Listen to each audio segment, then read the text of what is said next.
সুপ্রিয় দর্শক, প্রীতি ও শুভেচ্ছা জানবেন।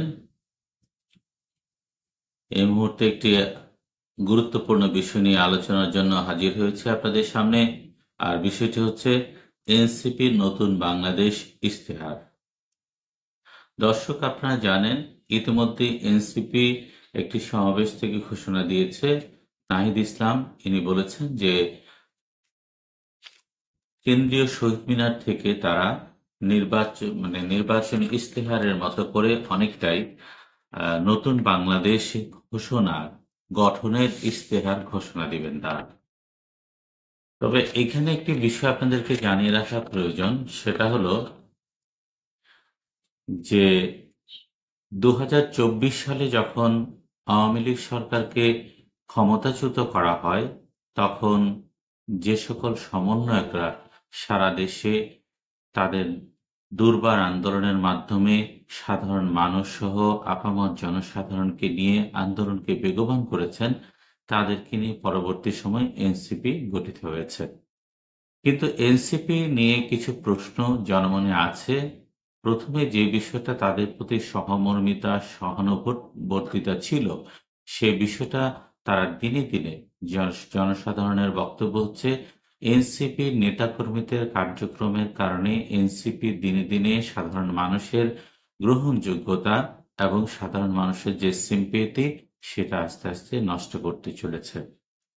তবে কেন্দ্রীয় সভাপতি হিসেবে নাহিদ ইসলাম পরিষ্কারভাবে জানিয়ে দিয়েছেন তার দলে কোনো রকম চাঁদাবাজির ঠাঁই হবে না এবং যারা চাঁদাবাজি করবেন তাদের বিরুদ্ধে আইন শৃঙ্খলা রক্ষাকারী বাহিনী অত্যন্ত জোরালো ভূমিকা রাখবেন। এইটার প্রতি যেন গুরুত্ব দেওয়া হয় বিশেষভাবে, সেজন্য তিনি আইন শৃঙ্খলা রক্ষাকারী বাহিনীর প্রতি আহ্বান জানিয়েছেন। দর্শক, আপনারা জানেন যে শহীদ মিনারে যে কর্মসূচি, সেই কর্মসূচি প্রথমত ছাত্রদল পুলিশ কমিশনার কার্যালয় থেকে 3 আগস্ট এই কর্মসূচি পালন করার জন্য ঘোষণা দেয় এবং পুলিশ কমিশনার কার্যালয় থেকে সে ধরনের ছাড়পত্র প্রদান করা হয়।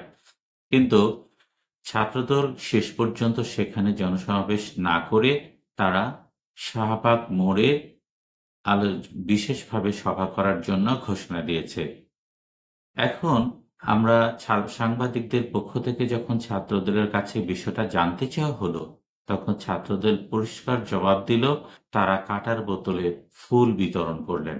অর্থাৎ তাদের বক্তব্য হচ্ছে এনসিপির বিশেষ অনুরোধে তারা আসলে শহীদ মিনারের কর্মসূচি জায়গা পরিবর্তন করে শাহবাগে এসছেন। আর সেখানে 3 আগস্ট শহীদ মিনারে এনসিপি বড় ধরনের সমাবেশ করার পরিকল্পনা করছে এবং একটি ফেসবুক ভেরিফাইড পেজে নাহিদ ইসলাম দলের প্রধান হিসাবে ঘোষণা দিয়েছেন যে তিনি নতুন বাংলাদেশের একটা ইশতেহার সেদিন ঘোষণা দিবেন। ইশতেহারে আমরা কি কি থাকবে সে সম্বন্ধে কিছুটা জানতে পেরেছি। এই ইশতেহারে থাকবে সেটা হলো যে নাহিদ ইসলাম যেটা বলেছেন, বাংলাদেশের অর্থনৈতিক মুক্তি, সামাজিক অগ্রগতি ও সংস্কৃতির যে ইতিবাচক উন্নয়নের ধারা, সে বিষয়ে সুস্পষ্ট দিক নির্দেশনা থাকবে।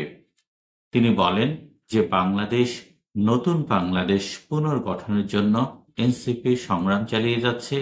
এতে কিছু ব্যক্তি বা কতিপয় ব্যক্তি যদি এনসিপির কার্যক্রমকে বিতর্কিত করতে চায়, দল কোনোভাবে সেটা বরদাস্ত করবে না।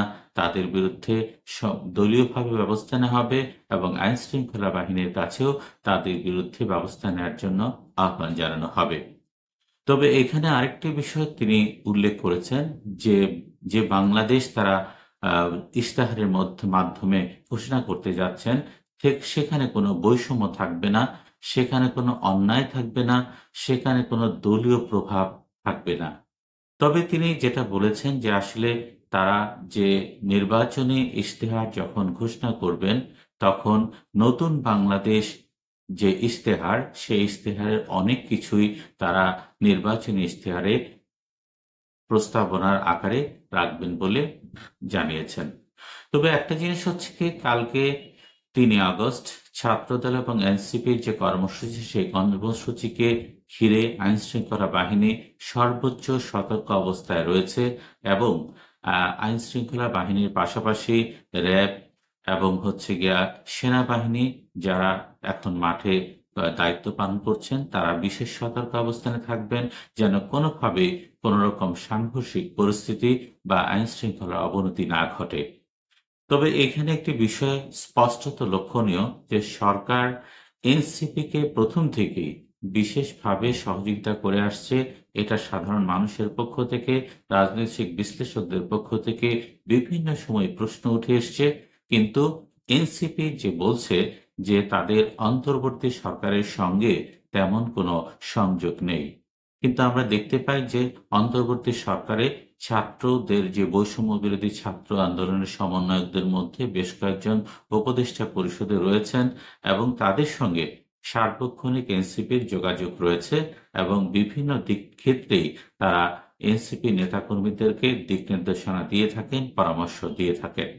কিন্তু অনেক রাজনৈতিক দল থেকে দাবি উঠেছে যে এনসিপির এবং যারা সমন্বয়কদের মধ্য থেকে অন্তর্বর্তী সরকারে আছেন, আগামী নির্বাচন সুষ্ঠু, সুন্দর ও গ্রহণযোগ্যভাবে অনুষ্ঠানের জন্য তাদেরকে পদত্যাগ করা উচিত।